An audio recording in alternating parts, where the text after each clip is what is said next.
Can anybody tell me what is unbounded linear program? How the simplex method can detect it?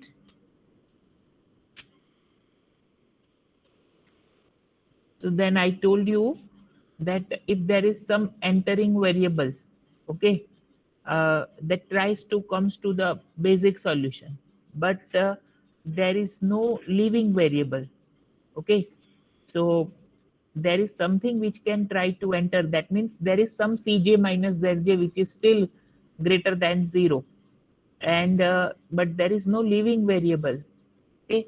So that is the indication where the linear program is said to be unbounded. Yes or no? Am I saying correct or not?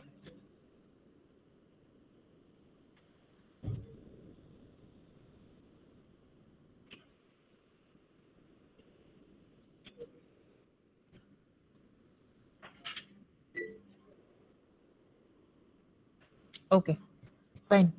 So let me go ahead.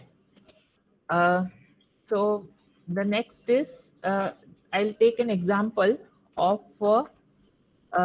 infeasible linear program. Okay, how to detect that some linear program is infeasible using a simplex method. I want to detect using a simplex algorithm that this given program is infeasible linear program. So let us take some infeasible linear program, okay, and see what happens. Okay, so this is the program maximizing 10x1 plus 9x2, and there are, you see, mixed nature of constraints are there. X1 plus x2 less than equal to 5. Okay, this is a usual for maximization problem, but you can see the second constraint is 4x1 is greater than equals to 24. This is something unusual because we haven't seen this type of constraints. This type of linear program is called a linear program with mixed set of constraints, less than equal to and greater than equal to. So it is also known as a mixed linear program. Okay, so definitely what we need to do, I need to convert it to equations first. So x1 plus x2 plus x3 equals to 5. And there is a slack variable here. So 4x1 negative, that is 4x1 minus x4 equal to 24. Okay, this is how you will do. The problem with this we discussed yesterday while solving the minimization problem. The problem is x3 and x4 are the slack and surplus variable respectively. So x3 is a slack. Okay, so if you take x1 x2 as a non-basic, so then what will happen? X1 x2 is 0, so x3 will become 5, which is okay. Okay, but you see, then minus x4 will become 24. That we have discussed, this is a problem with greater than equals to type of constraint. So which means x4 is equal to minus value, negative value. X4 takes what? A negative 24 value, which is not allowed because everything should be positive. X1, x2, x3, x4 all are non-negative or positive. Okay, 0 or positive. So which is not allowed. So for that purpose, uh, we have to use what? Priyank, can you tell me? So I don't want x4 because minus x4 is x4 will be negative. So what we have to add in the linear program? Any idea? Artificial variables, very correct. Okay, so artificial variables is something that we need to add. What I do is I don't add everywhere, right? Wherever is needed, I'll add the artificial variable. So in this, there is a problem, right, for initialization. So I add artificial variable only there. So 4x1 minus x4 plus a1 is equal to 24. A1 is also non-negative. Okay, but I don't want A1 to be in the solution. So big M method that we discussed yesterday. So I use M is some large value, and I use maximization of in that objective function I add minus M A1. What is the reason?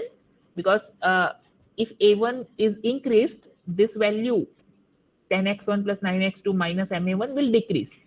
So program will not do the daring of increasing the value of A1. Okay. Otherwise, it will minimize the objective value. Okay. So it will not progress. And so rather, so that's why I have taken minus MA1. Again, I am specifying the reason. So if somebody is not getting, then you can get. Okay. And then now my linear program is like this. Maximize this subject to this. And now I can initialize this. Okay. So is this a really infeasible linear program? Let us first verify. So yes, you see here, these two constraints are somewhat contradictory. There is no single point which is satisfied by these constraints. Let us see graphically.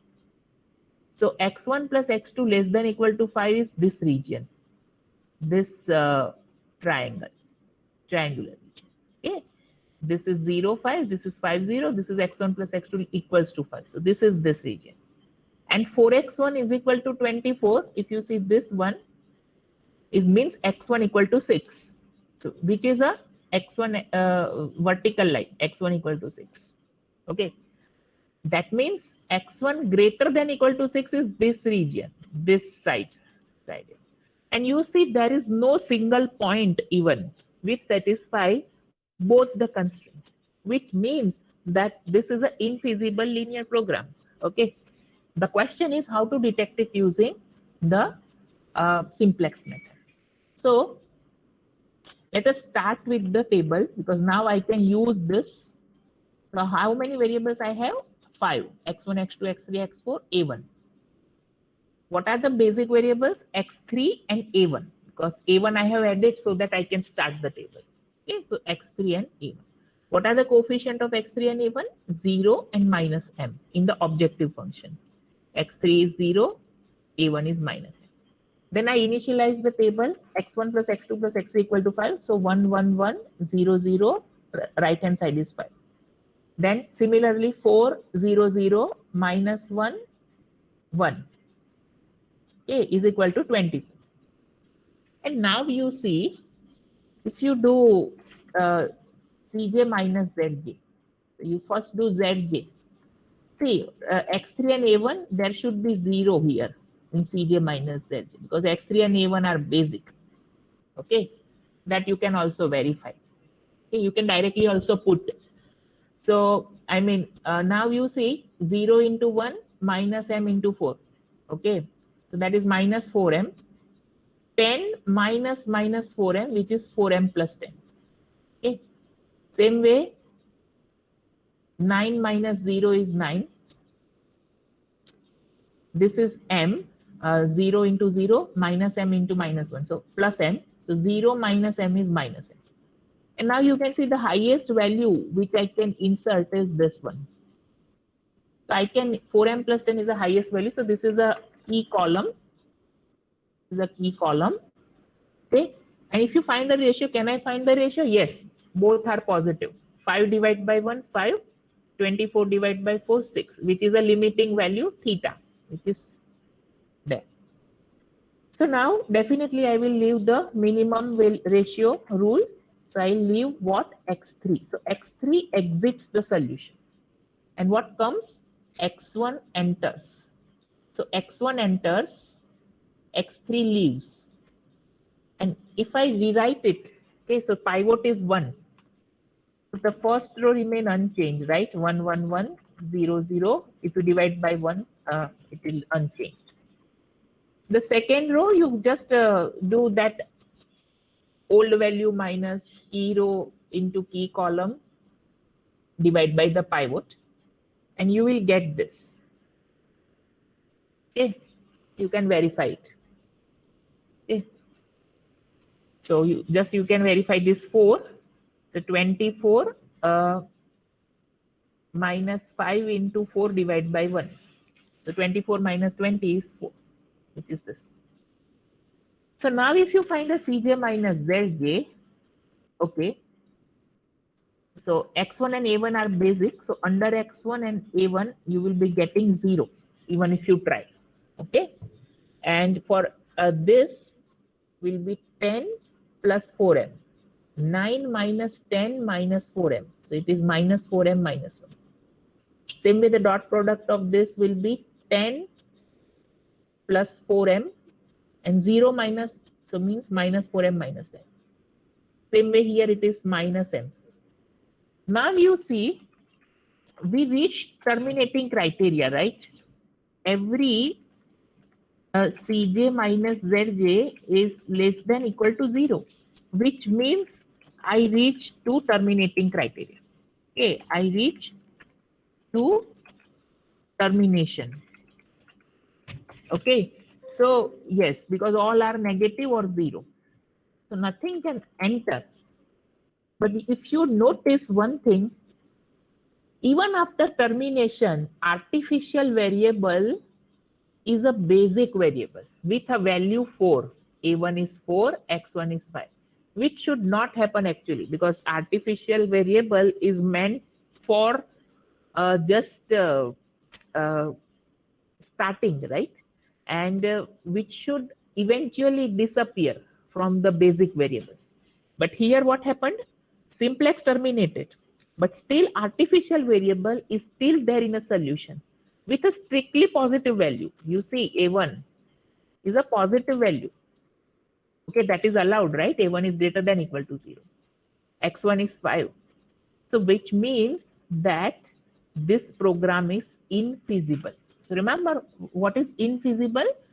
You reach to the solution, still artificial variable is basic variable with some value, and which is positive even, right? So artificial variable is still basic, which means it is in a solution, right? Which should not be actually, okay? Because we have put minus m a1 because I don't want a1 to be in a solution, but still it appears. So what is the reason? What is the logic here? It says this constraint are exactly satisfied only when a1 is 4. You see, put x1 equal to 5, a1 is equal to 4. If you put x1 equal to 5, others are non-basic, so others are 0, right? x2, x3, x4 are 0. Okay, so x1 equal to 5, it is satisfied. First equation is x1 equal to 5, because x2, x3 are 0, non-basic. And you see, 4 into 5 is 20, right? 4 into x1 is 20, x4 is 0. 20 is equal to 20 plus a1 is equal to 24, which means a1 is equal to 4. A1 must be positive for this exactly, for satisfaction of this. Means a1 is there in the solution, and this can only happen if you take a help of artificial variable with strict positive value. Otherwise, it is not possible to satisfy both these constraints simultaneously, okay, because you can see the regions are separated. Okay, so this indicates infeasible. No, unnecessary, you should not add any variables.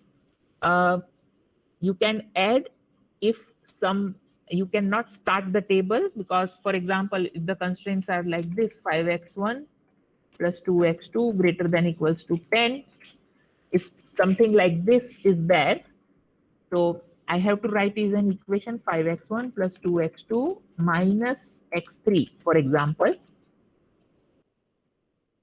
is equal to 10, which is not allowed because x3 will become negative. I'm saying that, right, Priyank? Greater than equals to 10, greater than equals to 10, for which I have minus. Did you understand that for 5x1 plus 2x2 greater than equals to 10, I have to do the negative x3 on the left hand side so that I can make equation? Is this clear? Is that point clear, Priyank? Yes. But if you take just with this, because if this is a constraint, x1, x2 are initially non-basic. If you make x3 as entering variable, which means x1, x2 are initially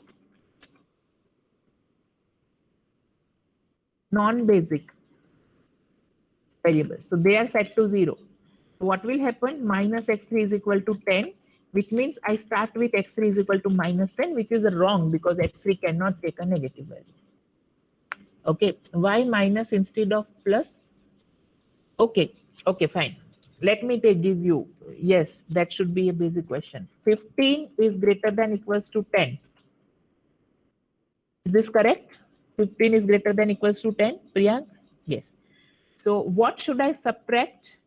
15 minus, because left side is greater, which means I have to subtract something from the left side so that it becomes equal.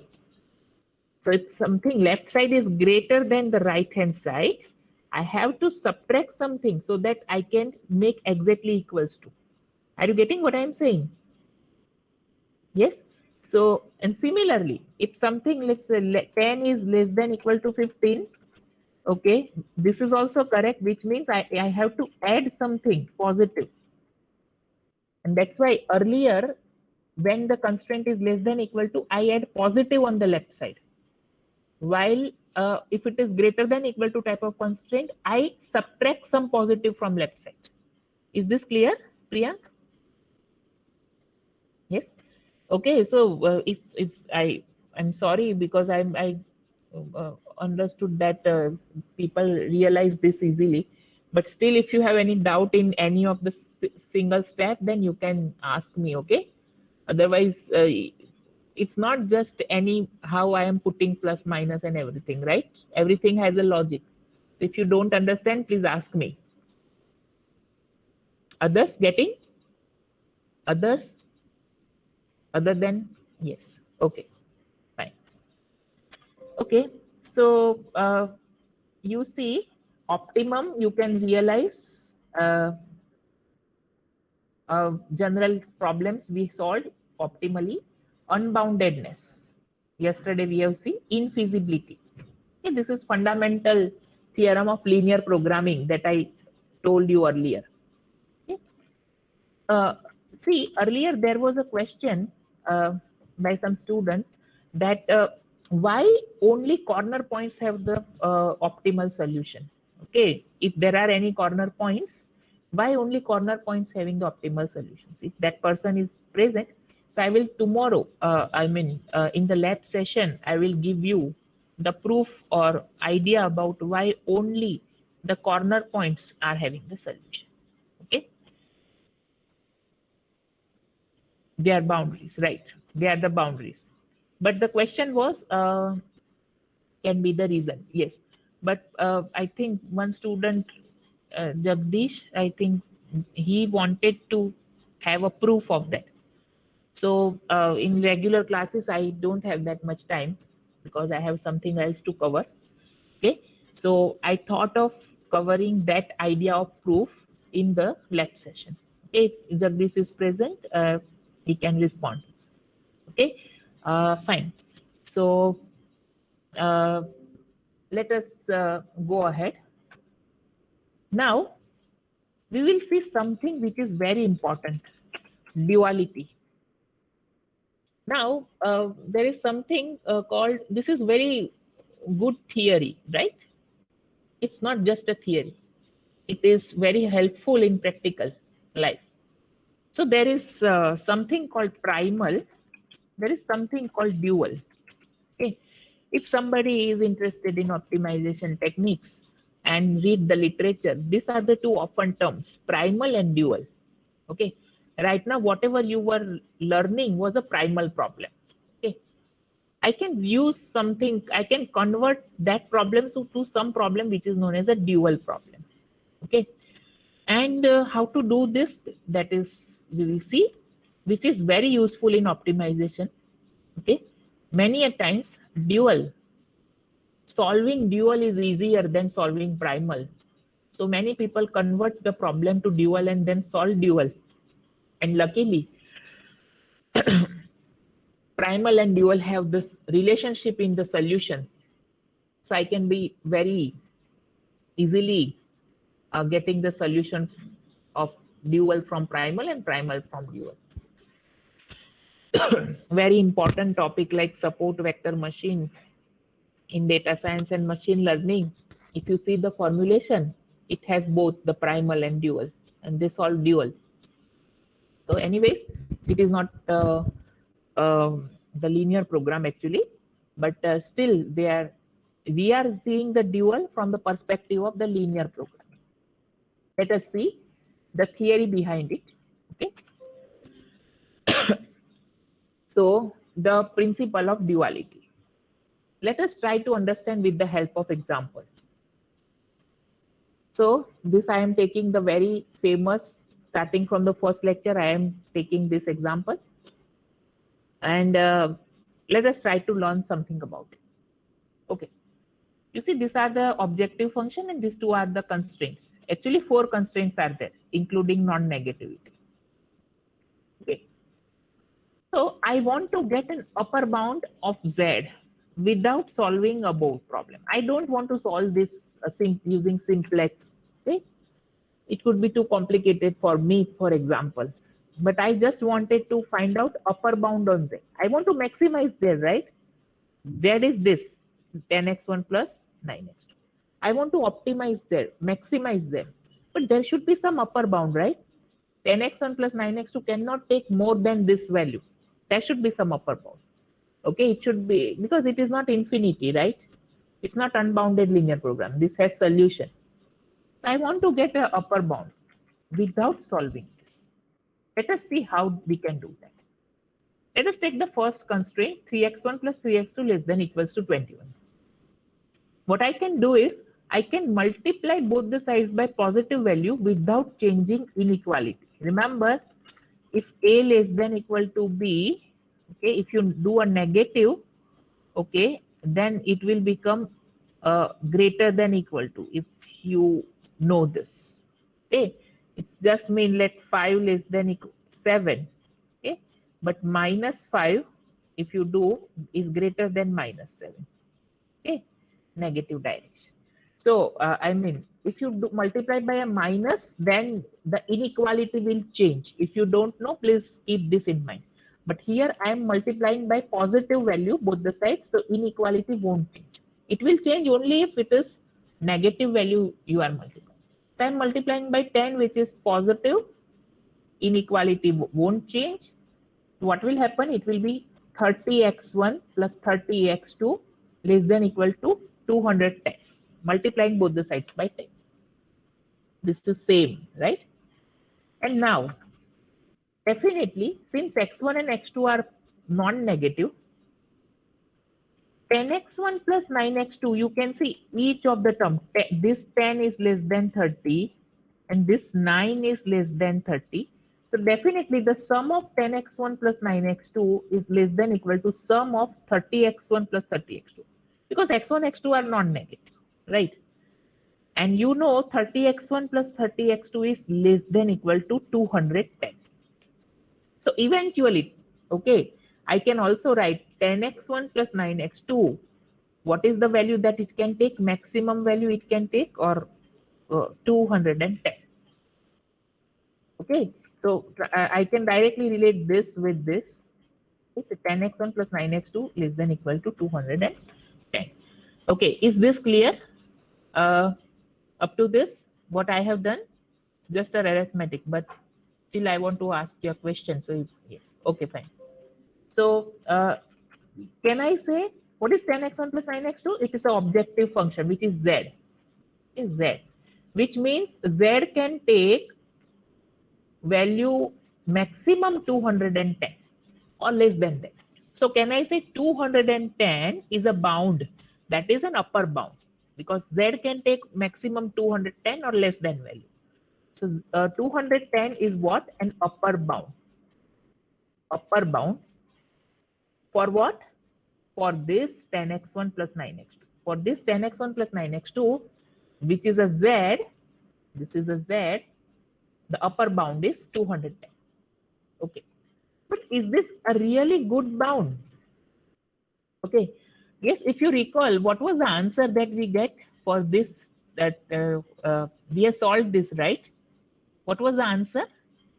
If you solve this problem, I think 66 was the answer, if I am not wrong. 3 and 4, I think x1 3 and x2 4. So that was the answer that we obtained earlier. 10 into 3 plus 9 into 4, 66. maximum value that you can get is 66. And here you are getting that maximum value is 210. See, it is saying maximum value, okay? I mean, it could be anything lesser than that. But exactly, I'm not saying that. Yes, so if you see 3 and 4, 66. So is it a good bound? Yes. We get 210. Janil is asking, why to multiply with 10 again? Okay. See, Janil, if I just take the first constraint, 3x1 plus 3x2 less than equal to 21, I cannot actually say 10x1. I cannot correlate this 10x1 plus 9x2. Okay, because 10x1 plus 9x2 is greater than equal to 3x1 plus 3x2. 3x1 plus 3x2. Because you see, individual term, this 10 is greater than 3, this 9 is greater than 3. So I want an upper bound. So I want an upper bound means something like less than equal to something, right? So when can I do so? When I can get something which is greater than or equal to 10 over here, and something which is greater than equal to 9 for x2's coefficient. And that's why I multiplied by 10. Janet, is that clear what I am saying? Yes, we can multiply with any, right? Yes, very correct. But any means it should be, I mean, it should be like multiply such that this quantity, whatever you are getting, is greater than or equal to 10, and this quantity, whatever you are getting, is greater than equal to 9. Yes or no, Jenny? Yes. So anything means within some specified range, okay? Yes. Others also getting, right? Priyank, Kushal, Rishi, Yash. Yes. Okay. Okay, so you can multiply with n. So my question was, is this 210 a good bound? So Yash replied no, and which is very correct, because your optimal answer is 66 and it's more than 3 times, right? Approximately 2.5 times. Okay. So upper estimate on this, is it really good? So answer is no. So let us take second constraint. I can also use second constraint, 4x1 plus 3x2 less than equal to 24. And let us multiply both the sides by 3. Now you said why by 3? Because I just want to be better than 10 and 9. Okay. So it is enough to multiply both the sides by 3. Okay. So if you multiply by 3, 4 into 3 is 12, 3 into 3 is 9. So 12x1 plus 9x2, 24 into 3 is 72. And now if you compare, yes, where 10 is this 10x1 plus 9x2 is less than equal to 12x1 plus 9x2. Because this 10 is less than equal to 12, 9 is less than equal to 9, which is correct.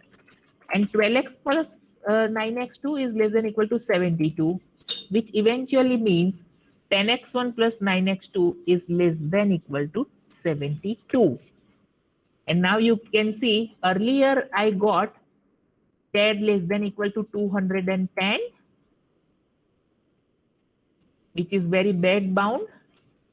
And now it is a good bound because 72 is nearer to 66, right? The optimal. So 72 is better than the 210 in terms of upper bound. Okay, so this says that maximum value that Z can take is 72 or lesser.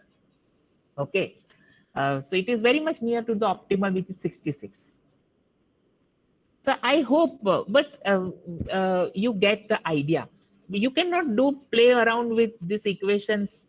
Okay, I mean, with any random value, because the linear programs can be quite large. Okay, so you cannot really play with the values. So what I will do, let us see the framework of doing this. Okay, so what is the general framework? I multiplied first constraint by a, both the sides. A should be greater than equal to 0. And normally we cannot take 0, right? If you multiply both the sides by 0, it will become 0, right? So A and B, I take non-negative so that inequality won't change. Less than equal to remains less than equal to. Okay. So let us multiply this first by A. So it will become 3ax1 plus 3ax2 less than equal to 21. Okay. Let us multiply second by B, which makes 4bx1 plus 3bx2 less than equal to 24b. And now let us add these two equations. Add these two equations, so it will become 3ax1 plus 4bx1. 3ax2 plus 3bx2 less than equal to 21a, 24b. Remember, everything is non-negative. So these all things are non-negative. Okay. So I mean, if I take x1 common from the first two terms, x2 common from the last two terms, I'll be left with 3a plus 4bx1 plus 3a plus 3bx2 less than equal to 21a plus 24b. Up to this, everybody is clear? Adding these two equations, multiplying the first by a, second by b, and then adding them together. So I get this equation. But mind that this a and b should be such a way that 3a plus 4b should be greater than equal to 10, coefficient of x1. Okay, because I want to be better than 10 and 9. So the coefficient of x1, this should be greater than or equal to 10. 3a plus 4b should be greater than equal to 10. Okay, so here you can see it is 12 and 9. So here it is 12, which is greater than 10. Okay, same way, the coefficient of x2, 3a plus 3b, this should be greater than equals to 9. Why 10 and 9? 10 and 9 are what? They are the coefficient of x1 and x2 in the objective function. Okay. So are you getting why 3a plus 4b should be greater than equal to 10 and 3a plus 3b should be greater than equal to 9? Are you getting, everyone, why it should be like that?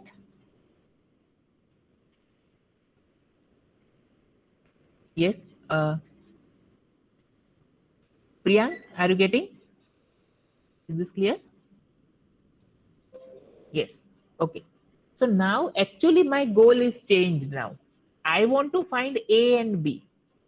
What are these multipliers? A and B. I want to really find out this A and B such that these are the constraint. 3a plus 3b is greater than equal to 10. Sorry, 3a plus 4b is greater than equal to 10 and 3a plus 3b is greater than equal to 9. Okay. But remember, I don't want an infinite upper bound. Okay, I want a minimum value of upper bound. And what is that? The right hand side. 21a plus 24b. What is that? Which is 210. Okay, which acts as 21a plus 24b. Here it is 72, which acts as 21a plus 24b. Right? So this should be as less as possible. Okay, so if I multiply first by a, second by b, and add them, the right hand side is 21a plus 24b. So I just want this 3a plus 4b should be greater than equal to 10. I also want this 3a plus 3b should be greater than equals to 9. Also, I want to find a minimum value, as less value is for 21a plus 24, right? So here 72 is better compared to 210. So you see here that my entire problem changed. My goal is now to minimize the right hand side, which is 21a plus 24b, which is an upper bound value. So this is an upper bound value. I am searching for a and b. So my decision variables are a and b. Okay, both are non-negative. Okay, but it should follow this constraints. So minimization of this 21a plus 24b subject to this. This problem is known as a dual of the original problem. This problem, the dual of the original problem. Original problem was this, and this was called a primal problem. Okay, and you can see this problem, which I have rewritten, is called a dual problem.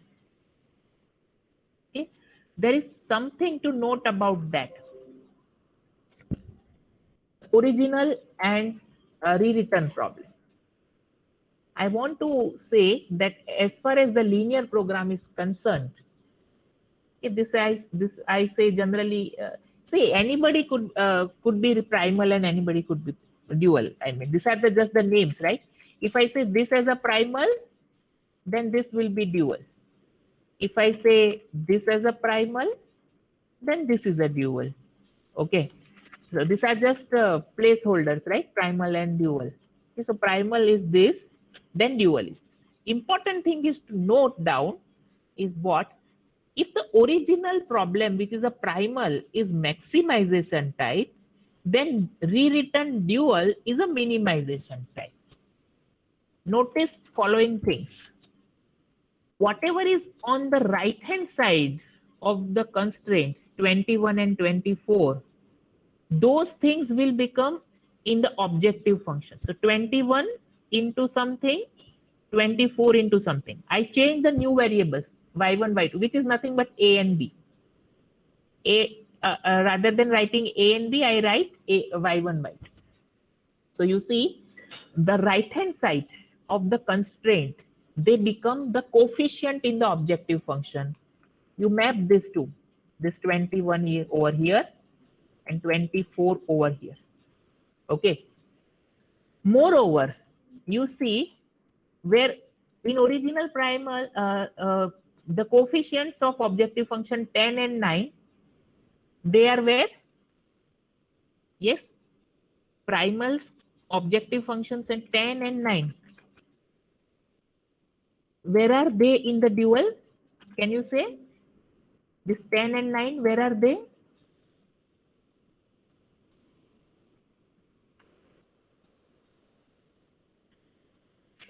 Where are they? This 10 and 9, which are in the part of primal, where are they in the dual? Here, on the right hand side of the constraint. RHS of the constraint. Very correct. Right. So are you getting? The objective function coefficient of the primal, they become right hand side of the constraint. And right hand side of the primal, okay, that is constraint, they become the objective function coefficient of the dual. Okay. One more thing, if you see, that you see, if you take the first column of the two constraints, that is corresponding variable is x1, coefficients are 3x1 plus 4x2. So they become like this, 3y1 plus 4y2. So this 3 is related with this 3 and this 4 is related with this 4. Okay. Same way, okay, if you see the second column of the primal, which means the second variable, x2, x2. The second variable deals with the second constraint. So x2, it actually deals with the second constraint. So it is this 3 is this 3, and this 3 is this one. Okay. So what I am saying is, the variables in primal are related with constraints in dual. Remember, variables are mapped to constraints. What I mean by that? If there are two variables in primal, there are two constraints in dual. Okay. If I have two variables, x1 and x2, okay, corresponding to that, there are two constraints in dual. And similarly, if there are two constraints in dual, okay, that means there are two variables in the primal, x1 and x2, decision variables I am talking. Okay. This is also going to be that. So you see, this is an important thing. Maximization in dual, it becomes minimized. Maximization in dual, it becomes minimized. In primal, variables in dual, they are related with constraints. In primal, if you have two variables, x1, x2, there are two constraints in the dual. That is what I mean. Same way, in the primal, constraints are related with the variables of dual. So in primal, if you have two constraints, there are two variables y1 and y2 in the dual. The right-hand side of the primal, that is right-hand side of the primal in constraint, becomes the objective function coefficients in the dual. Objective function coefficient of the dual. Same way, objective function of the primal, that is 10 and 9, they become right-hand side of the dual constraints. Okay, right-hand side of the dual constraint. And you see, what is this A and A transpose? What I mean by that, A means this, if you take 3, 4, 3, 3. This is A, the matrix A. Means you take 3, this 4, this 3. So you take a matrix, this is A. And if you see, the matrix made up of a constraint over here is 3, 4, 3, 3. Okay. So this will be the transpose matrix of A. This is A transpose. This one is what? A transpose. Okay. Transpose is A superscript 3. Okay, the matrix corresponding to that. Are you getting the relationship? Everybody? Janil, Janit? Yes, Yash? Zuzar, Ansh, Rishi, Deep, Aneri, Nirav? Okay. Yes, okay. So this is a nice relationship. So remember, number of variables in a primal, if there are 10 variables in the primal, there will be 10 constraints in the dual. If there are 10 constraints in the dual, there are 10 variables in a primal. Okay. Right-hand side of the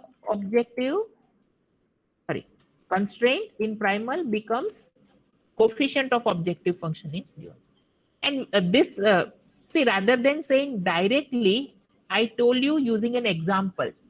Okay, so that there is a better understanding of it.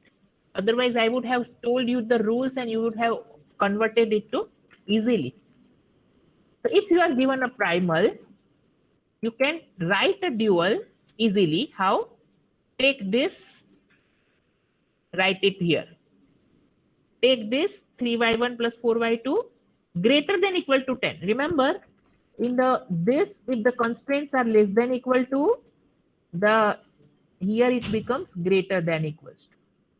That is also important. 3y1 plus 4y2 greater than equal to 10. 3y1 plus 3y2 greater than equal to 9. Okay, so this is how this. The thing is, if you solve a primal or if you solve a dual, okay, the z value that you are going to get finally will be same. If you maximize 10x1 plus 9x2 subject to this, you will get 66. If you solve this linear program and 20y1 plus 24y2, this will be 66. Remember, I am not saying that solutions are same. Mind this thing. I am not saying the solutions are same because primal solutions are x1, x2. Dual solutions are y1, y2. This may not be same. Okay, this may not be same. What I am telling is, okay, 10x1 plus 9x2, which is z in primal, and optimal value is, means maximum value is 66. That you know from the example. And 21y1 plus 24y2, which is z in dual, and optimal value, okay, that is, this is a minimum value. Here optimum value is minimum value is 66. I'm not saying x1, x2 is same as y1, y2.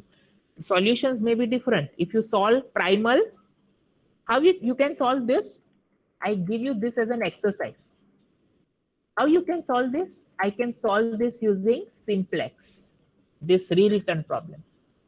And you know, you have to add artificial variables for that. Am I saying correct or not? Because the constraints are greater than equal to type, I have to subtract, okay, and then I have to add artificial variables, and BGAM method I have to use. Using that, if you solve the minimization problem, you might get y1, y2 different, okay? I'm not saying y1, y2 is same as x1, x2. But the final value of z that you are going to get is same. This is truth for linear programming, okay? It's not in general truth for any optimization problem. Because other than linear program, there could be quadratic program and so on. So I am just talking about linear program where if you solve a primal, the value of objective value, function value, same as the dual objective function value. Am I making sense, or are you getting what I'm trying to say? Okay. So this is, in this sense, primal and dual are equivalent in LP. Okay. So now, please pay attention. This is not a simple one. Because in practice, you will not have a simple linear program. You have a mixed constraints. Some constraints are having already equals to. Some constraints are greater than equals to. Some are less than. Okay, variables are not even non-negative. You see, first variable is non-negative. Third is non-positive, less than equal to 0. And second is unrestricted. It can take any value. Okay. So the question is how to convert this to dual. Definitely, this is a primal. So this is primal is minimization. I can change the roles, okay? I can make this as primal, this as dual. If the primal is minimization, dual is maximization. That way, you have to understand. This primal and dual are just placeholders, okay? You can change it. Okay. So the primal is here minimization, so dual should be maximization. So now, the important thing is what to do with the equations. Okay. What to do with the greater than equals to, what to do with the less than equal to, what to do with the unrestricted variables. There are unrestricted variables. Okay. Because variables are related to what? Variables are related to what in dual?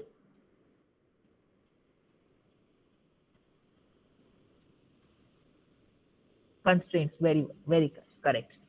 So normally, in maximization type of, is the less than equal to, so variables are positive, then constraints are also according. So how we handle this? So let us see. So first, let me tell you the rule. Okay. First, let me tell you the entire rule. Then we will be seeing the process of how we can get that. Okay. So let me just give you the solution. By skipping 5 pages, I am giving you directly the solution. Then I will tell you how you can get this, why it is true. So let us see. So this is a primal problem. Compare it, okay? Right now, I am just giving you information. How it is working, that I will tell you, okay? So you see, original primal is minimization. So dual is maximization. Just compare it. Now you see, you take the right-hand side of the constraint. So how many constraints are there? You see, there are 4 constraints are there in a primal. That means there should be 4 variables in the dual. corresponding to each constraint, there will be one variable. So there are 4 variables in the dual. So it will be maximization of 12A, 9B, plus 10C, plus 7D. Please be careful, otherwise sometimes you will not get this. Okay. Then what you do? You take the first row, 4A plus 7B plus 8C plus 3D, which makes the first thing. And this 8 on the right hand side. And now, why I have put it less than equal to here? So the reason is x1 is non-negative, which is a normal scenario. So if x1 is non-negative, okay, and the first constraint is related with the first variable. So x1 corresponding constraint is this one. The constraint corresponding to x1 is the first one. If x1 is non-negative in primal, in dual, it's a maximization problem, so it will be a normal sign. So for maximization problem, what is a normal sign? Less than equal to. That's why I'm telling since first lecture, for maximization problems, usual signs are less than equal to, right? Why it is so? Because x1 is non-negative here. Okay. Now you see, you take a so you take the second column, 2A plus 5B plus 5C plus 7D, and right hand side is 5. Now you see why I have put it equals to over here. The reason is second constraint is related with the second variable. Second variable is unrestricted. So whenever the variable is unrestricted, in dual, corresponding sign in the constraint is equation, so equality. Okay. And now let me take the third column, 8A plus 6B plus 4C plus 9D. 8A plus 6B plus 4C plus 9D. And right hand side is 4. Right hand side is 4. And then you will say why it is greater than equal to over here. The reason is x3 is unusual.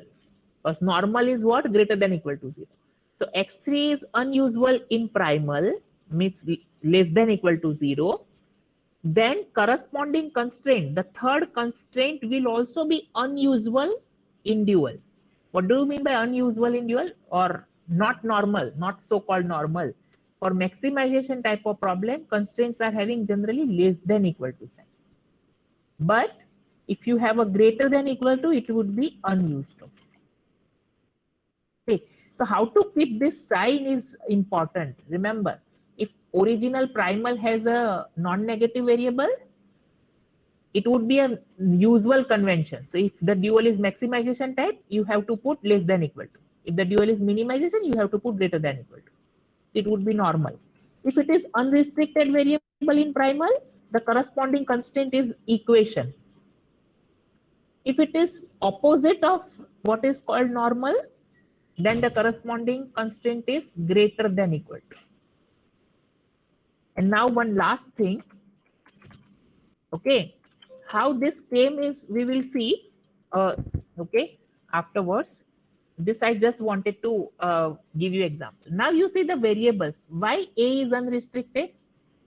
Why A is unrestricted? B and D are greater than equal to 0 and C is less than equal to 0.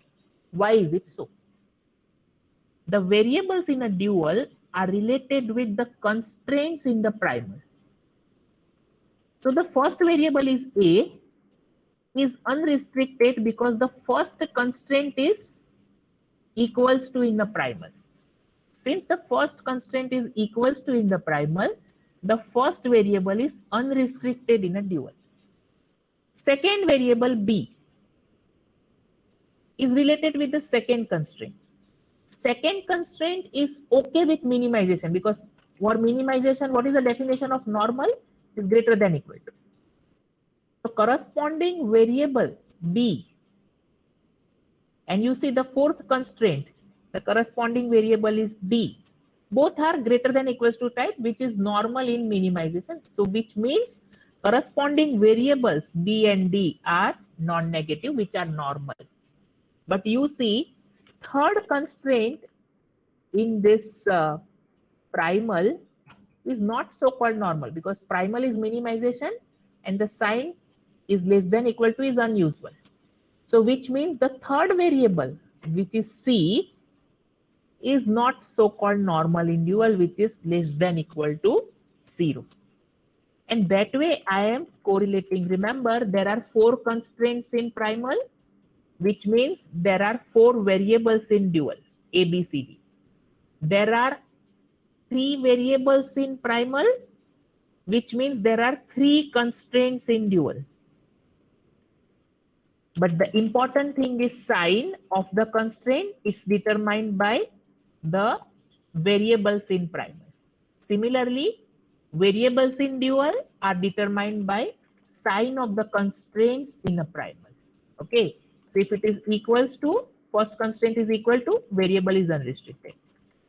B and D corresponding constraint, second and fourth constraint means second and fourth variable B and D are non-negative. And third is unusual. So third is non-positive. The reason I will say you later on, but I hope you got the what I wanted to tell. This is primal, this is dual. How I derive it, that is later on. Yes, others are getting?